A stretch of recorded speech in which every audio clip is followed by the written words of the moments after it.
Hello, we're here today on the Artis with Ivy Reiss. My special guest is American-Canadian author Brandon Pitts, and we'll be talking about Trumpisms and the politics of poetry. Poet, novelist, playwright, and lyricist and socio-political commenter Brandon Pitts has performed in 4 countries and hundreds of cities. He is known for his mesmerizing performances and his socio-political commentary that he brings into his poems. It is fair to say he is one of the best-selling authors in the last decade when it comes to poetry. His book, Tender in the Age of Fury, is currently in its 3rd pressing, and his latest, In the Company of Crows, is going to be heading into his 2nd pressing soon. And he has been in Diaspora Dialogues, Emerging Voices, and his play, Kill Creek, was at the Fringe Festival just a few years ago. Brandon, how are you? I'm excellent. How are you? Thank you for having me and inviting me. Thank you for coming to My pleasure. Canada. Well, I live here now. Yeah, you do. In Montreal. Yes. And in Montreal with your wife and your 2 cats. Yes, that's right. Yeah. So you're going to do a few poems today, and that's really going to be what leads the conversation.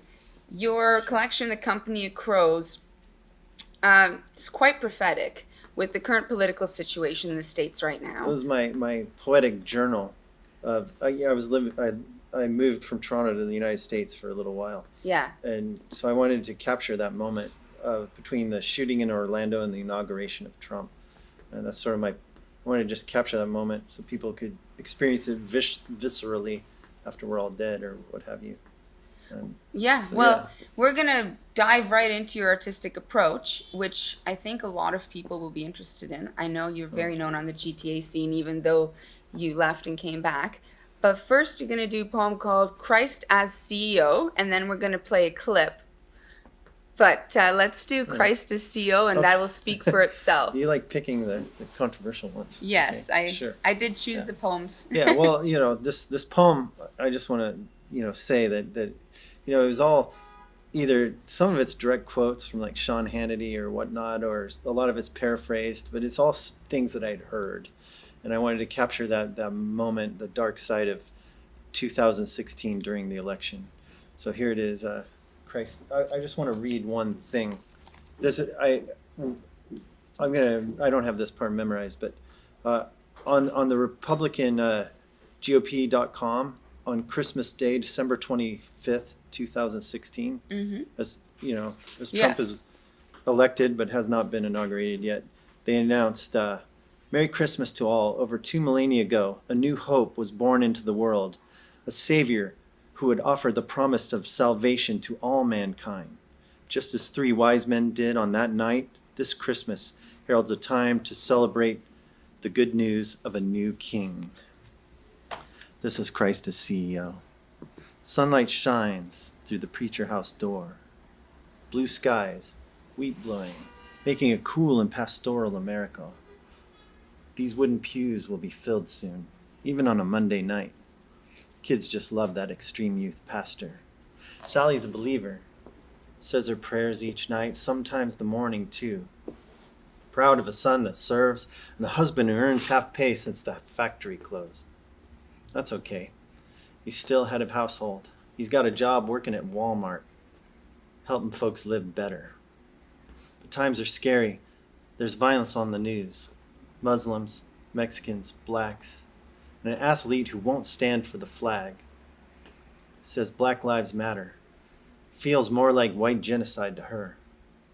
And though she's never seen him, those Muslims hate her because she was born into freedom.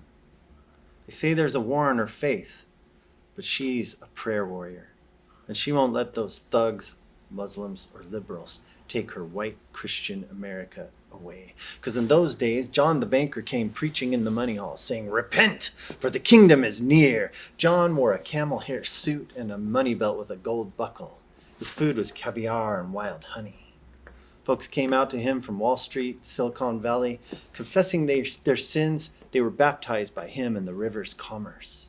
But when he saw those executives and advisors coming out to where he was baptizing, he said to them, "You brood of vipers, who told you to flee from the coming wrath? Produce fruit, multiply gold, for there comes one even greater than me." where your fear will bind you and your need of self-worth will throw him the key. Will this Christ, will he raise even these dead who dream of prosperity, freedom, democracy, maybe a vote on oil? So to the cross, where his hard work and ingenuity will erase our sins. Because liberals don't work hard like we do, guilty of smoking peace when we all know weed should be illegal, the type of sin only redeemable through belief. And this is the virtue we require. Prostration where Mecca is an HD marquee, and all walk with head bent to the palm-held Devi. Don't those fuckers know? Power of purchase makes us free, makes us intense like national barriers that kick a family out on the street, foreclose on homes and refinance, because we're selling lifestyles so the meek can inherit the earth. And this is why we need Christ in the White House, to carry that cross station to station, continent to sea, and beyond our shores, so everyone can grow as people, give a little more at the till. Because business is about relationships. We're about to unveil the next great thing. 3 days, Jesus will rise like stocks in a market. And you can't tax me. I'm giving it away, putting it in politics so I can rise. Like a redneck on a battlefield, belch fumes from a monster truck. And we're not prejudiced. All cannon fodder bleeds, and we honor our veterans. So volunteer for some glory. Better to die spreading peace. Better to die spreading democracy. Shoot, sorry. Better to die spreading freedom than a cop bull in the back. Amazing. What about what? Never mind. Oh, sorry. You want me to keep going? No, go keep going. Sorry. What about black on black crime? This is why Christ is my CEO. So drill, baby, frack. Compassionate conservatives, the Jesus and Mary Foundation, helping blind kids to see. And Raiders beats the Steelers, gets them pumped for war, so they honor the troops with every score. War equals debt and interest equals profit. So patriotism is an AK aimed at a target. And social media for all. Let's bring them democracy, blow the turret off their mosque so they can rise like a Negro on a ball field. And if they don't, they'll be beaten by police. Or we'll just have to market the jersey, monetize free speech. So let's put Jesus in the public square, because we need a winner in office to trade in the First Amendment for the Second and control how women conceive. So there's no trans toilets, mandate conversion therapy for gays. So Jesus, come and save us. We'll meet you in the square where Commodus whipped the Christians and white genocide in the front of the bus. An order on the border, beat them like blacks, kick them like Mexicans, disperse the ghetto, de-educate them with a standardized test. This is why we need business in the White House, so we can all rise like rednecks on a battlefield. For those who don't, well, we honor our veterans, because all lives matter. And what about black on black crime? Benevolence ships jobs overseas. Americans are people of faith. Want to work? Build a church. Muslim Africa needs you, because our ball field Negroes won't stand with our first responders. So rise, to lay in wait, like a troll on a thread, to hate them, punch them. Fuck you, I'm free. Incredible. Absolutely incredible.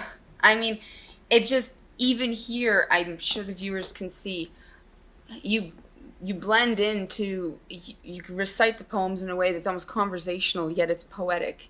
And your poetry has been described as visceral, historical, romantic, vulgar, political, of course, and lyrical. And it's easy to see why. And the layers there, I mean, you have it literally addressed like 2 years worth of political concepts in a 2-3 minute piece. And you've told me that you don't believe poetry should be frivolous, and this is a fabulous example about how it can be social commentary. If I were going to do it, you know, I mean, I write all sorts of things, but if I'm going to go out there and publish it and, you know, impose it on the public, it should serve some sort of purpose. That's what I believe. And, you know, and we were talking about Simon Armitage, who's a big influence on me. Absolutely. His quote, you know, poetry should be the voice of dissent. Yes, and we're actually just going to play. So Brandon introduced me to Simon Armitage, and he is a poet, and let me just tell you right now, sorry. Yes, he is a poet, playwright, and novelist, and he is a professor of poetry in the University of Leeds in the UK. And he was elected to the part-time position of Oxford Professor of Poetry, succeeding Geoffrey Hill. and we're going to play you a clip about the situation of poetry and some of Brandon's beliefs right now. Do you know of any poets? Edward Thomas. Who's Edward Thomas, or was Edward Welsh, Anglo-Welsh poet. I know that because my friend wrote an email this morning. Got any poetry books at home? Yeah, I bought my girlfriend a book of love poems. Did you? Yeah. And which sort of It's a poets? compilation. Which sort of poets were in it? Sorry. Did it have the desired effect? Probably did what I required. Right, okay. But, so poetry has its uses. It does have its uses. Is it a shame that more people don't like poetry, buy poetry books, go to poetry recitals? Well, what I see is that poetry can give you a lot of fun and give you good feelings. And if you're very deeply in sorrow, a poet can always give you some cheer. So in that way, it's a bit shame. So in your GCSEs we're talking about, yeah? Yeah, You did Wilfred Owen yeah. and Sylvia Plath. I don't remember that Wilfred dude. And what did you get from Sylvia Plath? Well, I got something. She was depressed, obviously, and that's how she killed herself. Jeez, I don't get why she was so depressed though. What was up with that? Simon Armitage, do you go along with the idea that not nearly enough people know about poetry, let alone value it? Well, that's a difficult one, because if everybody sitting on the bus or the tube in the morning was reading a book of poems, I don't think I would be writing it, and I don't think I would value it particularly. There's something about poetry which is oppositional, and it's a form of dissent. I mean, even in its physical form, you know, it doesn't reach the right-hand margin, it doesn't reach the bottom of the page. There's something a little bit obstinate about it, and I think it's the literary equivalent of the awkward squad. So, you know, there is simply a level beyond which it cannot go. Having said that, Is that to say that, do you mean, therefore, that if everyone was reading poetry on the tube in the morning, it would be the poetic equivalent of Coldplay or something? I mean, that's what you mean. I think what It I would mean is that lose it wouldn't its be poetry. You know, poetry's always had a complex relationship with language, and it's alternative, it's independent, it is simply and cannot be a mainstream art form. I mean, for example, it requires concentration. That doesn't appeal to everybody. Not everybody wants to look at these little bits of squirreled away language and focus on them. But at the same time, you know, because it's the thing I value almost more than anything, I do believe there is a huge amount of fantastically good writing out there, which goes unregarded and in some cases unread. Wow, so that was Simon Armitage. And he is essentially your mentor and your poetic No, one of them. I just, his work resonated with me, and the more I found out about him, the more I find that we have these beliefs in common. Yeah. And I mean, I've been lucky with good mentors. What I really liked about his quote there was that it's a complex relationship with poetry. Poetry's a complex relationship with words. Yes. And it is. The way he delves into, maybe not everyone wants to analyze those fragments, but it doesn't mean it's not saying anything important. Yeah. And then what recently struck me, I mean, you have this knack for tackling complex matter in your poems and memorizing them, and then you recently told me you had dyslexia. Do you think that has affected your poetic process? Because you do have a specific way you go about writing poetry. A couple of the people at my publishing company, that's their theory, that my brain obviously works differently, and I'm left-handed and I smear the ink when I write, but Arabic and Hebrew make a lot more sense to me because it goes from the right to the left. So obviously, there's something about it, and when I write, it's like, if like we were talking about the relationship of language, of words and language to meaning, and when poetry is at its best, it has multiple layers of meaning, and that really to really achieve that with a firm flow, have to come at it from a different angle, like a physicist. You just can't walk up and comprehend physics. You have to push your brain to come at it from another different angle. And I have various techniques that ultimately aids in the memory, Well, the cool thing is with Tender in the Age of Fury, you wrote this as a 2014, roughly? No, 2013? I wrote that. I started writing it. Some of the poems go back to 2009. But it came out before the election. Or maybe even 2008. No, this came out before. Oh. This was written during the election. Yeah. But yeah, that came out long before the election. That came out in 2016, I think. Mm-hmm. But the publisher had the manuscript for a long time. They do that with, in the beginning. Sometimes they hold things for a while. Some publishers hold them up to 5 years. So a lot of these poems were really old. But you told me Oldest one was written in 2000. The youngest one was 2013. Wow. Yeah. But you have a way of writing a poem about 20 times, 30 times, and Yes. getting into the zone, and you find Yeah. it sometimes pulls out something from deep within. Yeah, well, I try to go into a hypnagogic state, and you go to a lot of workshops and courses, and it talks about teaching people how to edit their work, which is a really important thing. But like lots of theories, if you don't know how to, you can become a slave to the theory, and so like this wood shopping and whittling down of a poem, you Yeah. can strip it of all its life. And if it needs too much work, then it just needs to be rewritten. And so I just I approach everything I write needs to be rewritten. And so I'll write the poem, and before I even mess with editing it, I'll rewrite it again. I'll do it 5, 10, 15, sometimes as much as 30 times. And usually everybody has like a couple of lines that are the best, and it just sticks in their head. Yeah. They can just tell you it. And so I found if you look over the course of the 30 times I write, there's a new best line, and it's all memorized. And I kind of edit all those together.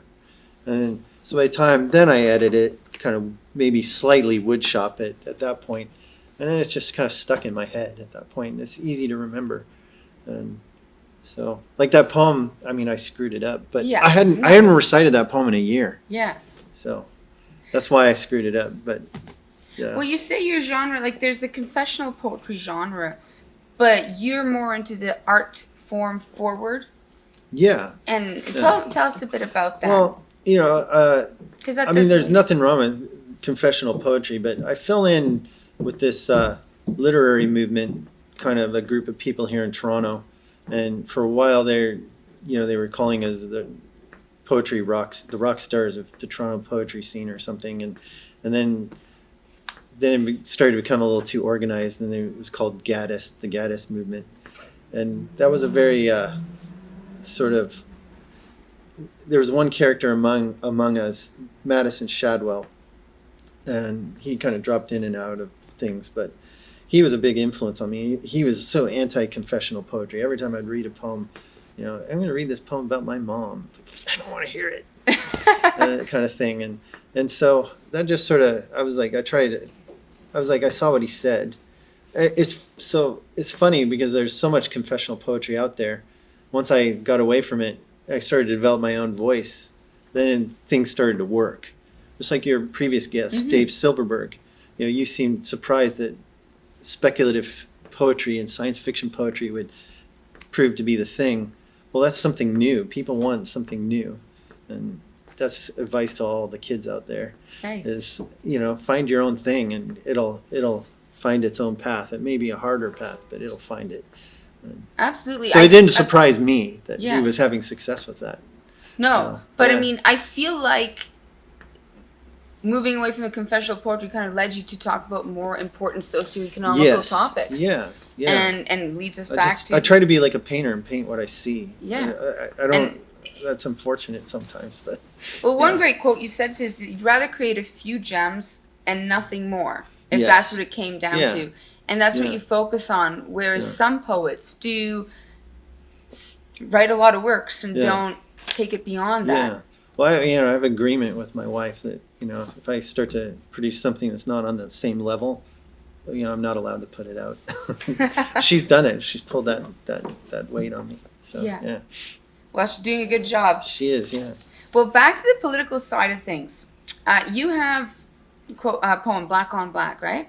Back on Black, or the in the Crisis CEO. You say. Yeah, that's and it references which is from Sean Hannity. Sean Hannity, he's talking about the Black Lives Matter movement, and he's like, well, what about black on black crime? Well, what about it? It's like, what about any crime? It's like, yeah, that he was like he's like, well, police wouldn't be shooting them basically he's saying police wouldn't be shooting them in the back if they weren't committing crimes, kind of thing, as a people, I don't even believe in race, no, it's just like, it makes no difference. Yeah. But what you said to me though, because traditionally black people, they broke into being successul with when they started performing jazz music, for example. Yes. So thinking with that thought in mind, I mean, when you said Obama, you said to me something. Obama. Oh, proves, yes. Yeah. Well, talking about that poem, Crisis CEO, I use these terms, like I repeat I'm going to rise. Yeah. Basically, I'm saying you're going to rise in that society. So in American society right now, if you're a CEO and you rise like stocks in a market, you get all this success. Like they worship these people like Bill Gates or Jeff Bezos. Right. Or Donald Trump, which is how it's so easy for him. And so this, Caucasian male, you can rise to any heights. Now, if you're an uneducated Caucasian in America, the only way you can rise to the level to be respected as a president or a CEO is to serve in the military, and get wounded or whatever. You're a veteran. Mm-hmm. Veterans are honored. They're equal to the president in that society. And Trump CEO. Even disrespected Senator McCain for that, as a matter of fact, being a POW. Now, the black ethnicity in that country, it's like the only way they can be respected on the level of a CEO or a president or a veteran is to be either an entertainer, successful entertainer, or perform on the ball field. Yeah, sports. Right. So you can rise like a CEO. You can rise like a poor white person, a redneck on a battlefield, or a Negro on a ball field. And that's the only way to do that. And that's their social contract. And Colin Kaepernick broke that social contract with them by kneeling before the flag. Yeah. Which is they're supposedly the land of the free. Like, you should free speech and stuff. Hey, no problem. Kneel if you want. Of course. That's your problem, Why should it be my problem? But it became everybody's problem. Which is awesome. Good for him. Yeah. Well, I'd like to say this quote that you said to me the other day. Obama proved a black person can adhere to the status of a president by becoming an entertainer. Oh, no. What I said was Obama was the first black president. Yes. And he was not as respected as the white presidents. No. But he did prove that in the United States, if a black person works hard enough, studies hard enough, plays the game, etc., he can achieve anything in that country. And that's the truth. He can be the president of the United States, the highest position, but he won't be as respected. And so they had to follow him with Trump to prove that a rich white person who's incompetent, who's almost trying not to get elected, he's out there saying all sorts of crazy things, he can just lift his little pinky finger and achieve the exact same thing. And it's an unfortunate, ugly thing. I recited poetry last night with John B. Lee. Mm-hmm. And he said the most amazing quote. He's like, we have failed in matters of the heart. And I'm just like, it's so true. It's just like, that's why I wanted to capture that. Their society is just like unraveling right at the moment. It's so divided, and it's just ugliness everywhere. And they need to step back and reconnect with people and the heart and things like that. And that's what made them great. As being righteous at a certain point in history made them great, not anything else. Not causing discord. Yeah. And what's interesting, in regard to Trump, you have a piece in the Company of Crows that is put together from quotes that he said. Yeah, and you'll read it at the end. It's a cut-up poem. Yeah, it's a cut-up poem. And it's all pure quotes. Yeah, well, it's like William Burroughs and some other people were like taking clips from newspapers or other books or their own work and piecing them together. Some people call it found poetry. I did that with Trump quotes. And just so you know, like, Yeah. yeah. Well, the thing about this collection, though, you wrote it in 1 year with the lead up, and it was when climate change was at the forefront. The Orlando Yes, shooting yeah. really affected you. Yeah. And you had to write this piece, and then you left the United States. Yeah, I And it did. takes you, and the sections within, there's 4 sections in this book, Yeah. and they go through a Yeah, journey. I wanted to get back to Canada. I mean, even though supposedly it's the land of the free, or what have you, I feel a much greater sense of freedom in Canada. You know, like the spring just broke in Montreal. Right. I was walking through St. Louis Square, and they have this big fountain there, and they hadn't filled the fountain yet, and so all these kids were there. You can drink at 18 there. Yes. Because you got to be 21 in the States or 19 Which here in accomplishes Ontario. nothing, but you're allowed You to can have vote. assault rifles. You can vote for the president. You can buy a gun. You can go die in the military, serve, but you can't drink. Like it's absurd, you know. And so these 18-year-old kids went in and bought booze, and they're there in the park. They're drinking and they're playing their music and they're dancing, and the girls are in skimpy clothes, and the guys are like, these kids are loving life, pure pursuit of happiness, and no one's bothering them. Nobody cares because people are minding their own business. You know, that's a real freedom. Yeah, and right? that's true diversity. Yeah. And love, even, as Dave Yes. Silverberg was saying. And they're loving the each other, opposite- and they're loving life. Yeah. And that's, you know, that's the sign of a strong, great society. In fact, gay pride, the gay pride this last summer, you know, it happened I walked down to it from where I live, and here they are, you know, they've fought for their rights, and they're celebrating it with this parade. Mhm. And in the parade, walking with them, not in a float, not even trying to, just walking them in support as a servant, is the Prime Minister. And Justin Trudeau's there, and he has no bodyguards, there's nobody around him. He's just, I'm going to go and I'm going to do this as a servant. And he's not fearing for his life or his enemies. And to me, that's a sign of a healthy, free society. And It's actually incredible. yeah, it's incredible. And that's why I It's- moved back. I don't you think know? there's many world Yeah. leaders who are able to do that. Absolutely not. And that has, you know, who cares what his politics are? It could have been what leader can do that? That shows You know? something is being done right in Canada. Exactly. I think it's fair to say. In fact, this one woman confronted him, like, you know, towards the end of the parade, and was yelling at him. They had it on camera. And so here's a citizen, and she was in the wrong. She was spewing ugly, racist things. But, you know, and he was arguing with her. They were having a debate. What other country can you go up to the head of state and, like, argue in their face? Just walk right up and, like, you're wrong. God bless this country, you know? Yeah. Like, Well, hopefully Yeah. you're here to stay. well, thank you. And I just want to talk about this one for a moment. There's a lot of prophecies in here, and at the end of the show, you'll be reading Apocalypse of Weeks. Yes. And tell us a little bit about that piece. Oh, do you want the whole story, or?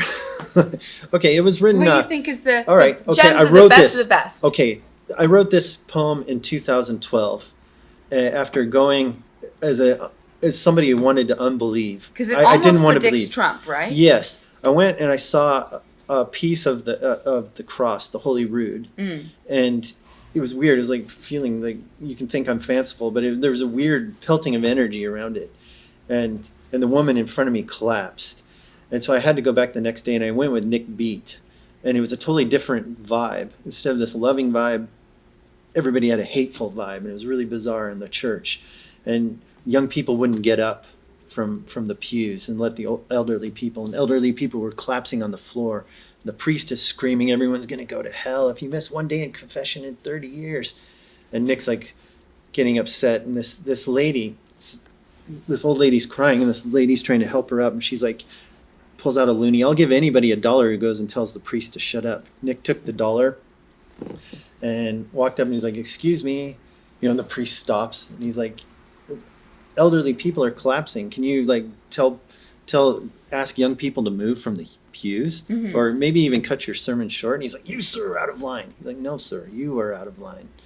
And he took the loonie and threw it, and it hit the priest right between the eyes. And we had to flee for our lives. They were going to lynch us.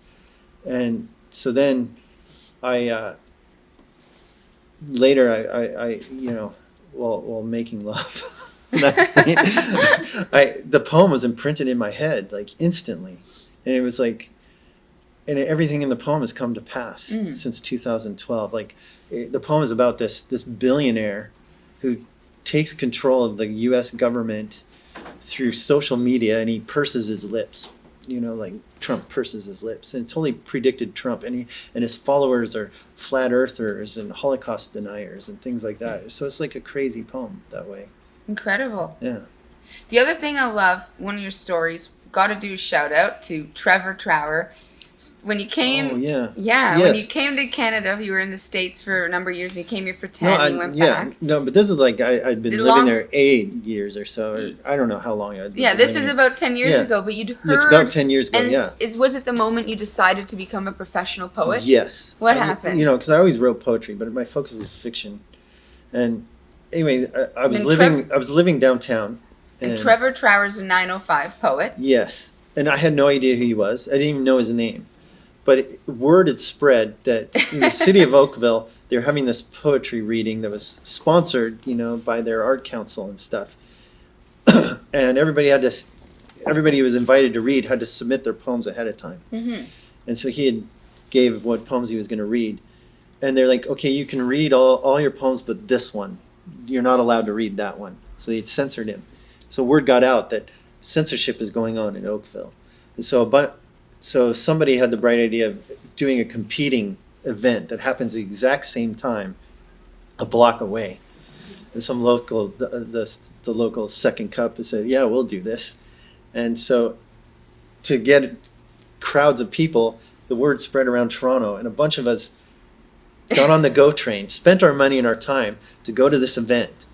And so in Oakville, which you'd never even been. And so here, this person had written a poem that drew all these people who had no idea who he was, or what his poem was even about. They didn't even know his name, but the power of it brought all these people from Toronto. Because he'd been banned. Because he'd been banned. And I'm like, I can't wait to hear the banned poem. And so they announce him, and out comes this elderly man, with a British accent, Trevor Trower, and he reads this rhyming poem about Israel and Palestine. And can't these two brothers get along? Kind of thing. And I was like, that's amazing. That's what I want to do, And it served a purpose. It united people, and it just brought everything together. It was beautiful, and it rose awareness on something and world peace and everything. God bless him. Yeah. Trevor is a fabulous poet. People can see his work in the Artis magazine. Yeah. And amazing. Let me go on to Kill Creek. That was a play you wrote for the Fringe. Yeah. And you're now rewriting it as a novel. Yeah, called The Threshing. Yeah. I'm going to rewrite it as a novel and hopefully make it a lot better. Awesome. Well, tell us a little bit about it, because it did well at Fringe.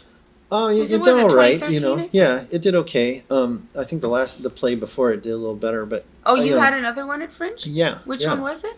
Yeah, it was called One Night. Okay. I've had 3 plays produced. Well, tell me about... Yeah, One Night, Kill Creek, and The Son-in-Law. Or no, it was called something else. I don't even remember. Jesus, it's so long ago. That's okay. I don't have a good memory, actually. But I read Kill Creek.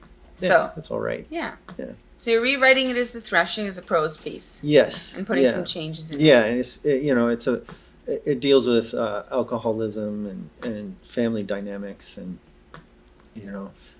social political commentary about poverty in a small town. And the dead ends that poverty imposes. Causes people. Yeah, it's a real imposition. It puts up brick walls. And people who aren't in poverty can't really see that. And, well, they don't work hard enough, and they don't, And it's about like these orphans, and the older brother was old enough to raise his sister. Like he was like 17 at the time.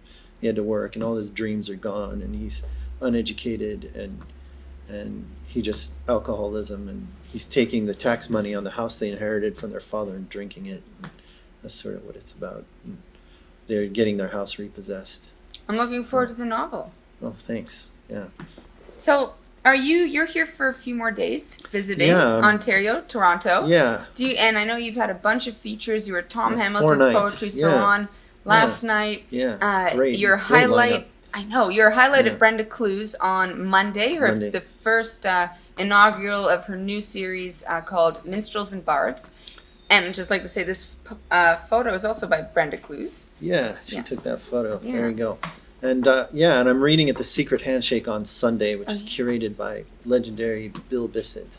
Yes. Yeah, What time is that? that's at 1:30. 1:30 p.m. 1:30 p.m. at 170A Baldwin or something. All right. Don't quote me on that. Go to brandonpitts.com. It's on there somewhere. Yeah. Yeah. Or the Artis magazine website events page. Yeah, great job Yeah. on that, by the way. Thank you. And thanks to Norman Fantastic. Christofoli for that, managing it. Yeah. Brandon, it was incredible to have you on the show. Everyone, he's Sunday, Secret Handshake, Monday at the Transact Minstrels and Bards, which I believe is at 6 or 7 p.m. Visit brandonpitts.com.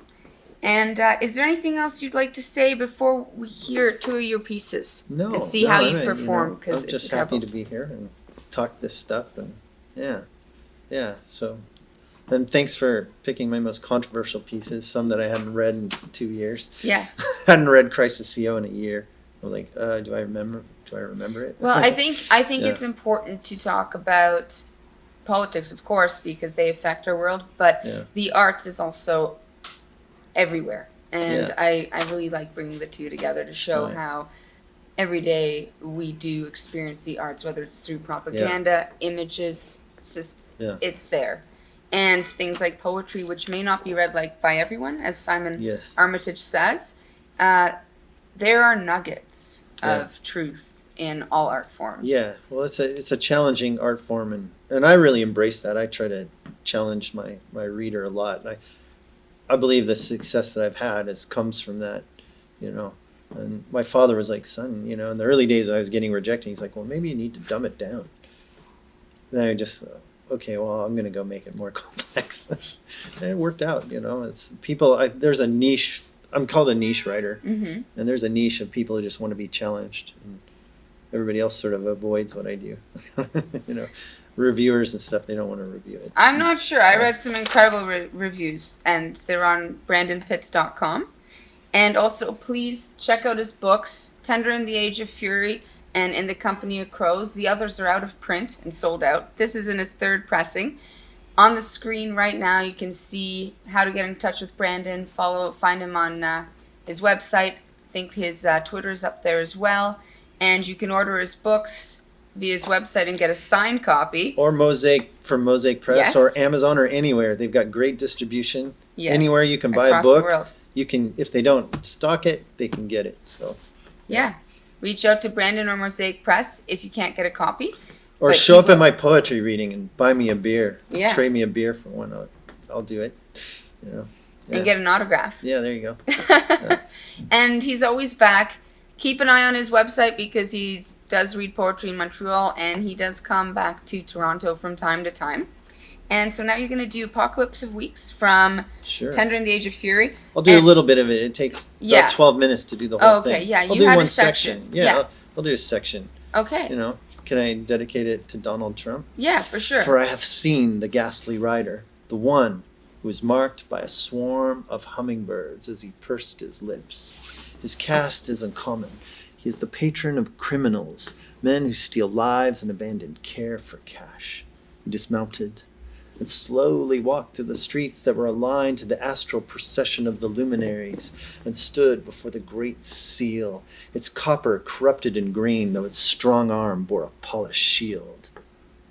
On the edge of the cityscape, before the ocean, with outstretched arms, he summoned his minions, and out of the sea they came, the masters of all they envisioned, where I stood on the beach like an urchin in envy as they paraded their Nubian queens. It was on that corner where I could see that my only option was to accept their number of weeks, a counter to track my movements as they provided for my every need. Spirits on the left of me, forces on the right. I looked to heaven where reality cracked, and the angelic host, the chariot, returned running. And those angels of a higher form kissed my lips, causing them to tingle, as the Ophanim hath forsaken, circling the fallen buildings, and the Elohim issued their warning. There will come to you a man with one eye. He will show you water that you cannot drink, and fire that will not burn. A warning to others, he travels fast as the speed of light, and can appear in many places at once, and in his many forms, speaking all the languages, reversing the edict of Babel. He will survive the flood. Fire and brimstone shall not harm him, for he carries with him a number, an ISP tattooed on his chest. Incredible. I keep saying that, but it's true. Thank you. Thanks. And Sorry. you've like just people, you've got to order Tender in the Age of Fury. Tender in the Age of Fury. That poem is from Tender in the Age of Fury. So Yeah. please help me in going to a fourth pressing. Thanks. Yeah. There's Yeah. a reason it's gone through 3. Yeah. And one of my personal favorites, the Inauguration Day 2017, a cut-up poem using Donald Trump quotes. Okay, I haven't recited this poem in 2 years. God help me. Do you want All the right. book in hand just No, in case? no. All right. You know, people love it when I mess up.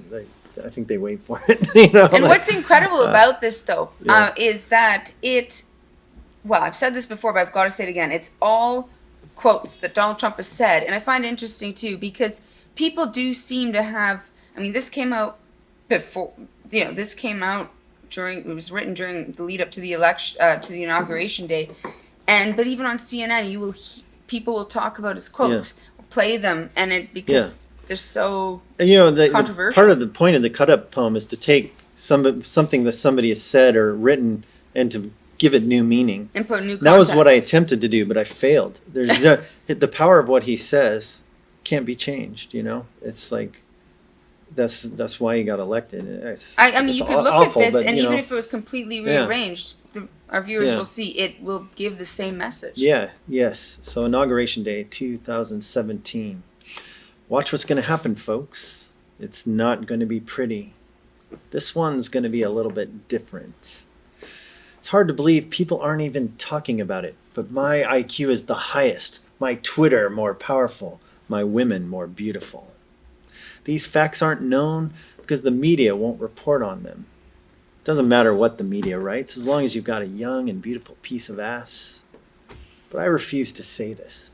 I insist on being politically correct. I actually have great respect for women. They're treated better than our vets. If Ivanka weren't my daughter, perhaps I'd be dating her. She's got the best body. I'm actually a modest person. The truth is, I'm more honest. My fingers are long and beautiful as are other parts. And this is the thing, I think it's so great. Peace through strength. We'll use the best technology. Problem is there's not enough police. Extreme vetting. I want extreme. Stop and frisk. Flip their panties. Grab them by the pussy. Our local police will be so happy. Watch what's going to happen, folks. It's not going to be pretty. Let's hope somehow times turn around and it will Yes. become pretty again. Thank you. Everyone, Brandon Pitts, author, incredible. And What more can I say? And if you want me to shut up and write pretty poetry, embrace love as a society, and we will get there, and I promise I'll stop. Yeah, So, yeah. absolutely, as opposed to indifference or hate. Yes. Everyone, please order his books Bless him. online. His contact info is back up on the screen. And again, brandonpitts.com. And you can find him on social media easily. And thank you again for joining us. This was the Artis with Ivy Reiss. We will be back next month. Have a great day. Thank you. Thanks, Brandon. Thank you.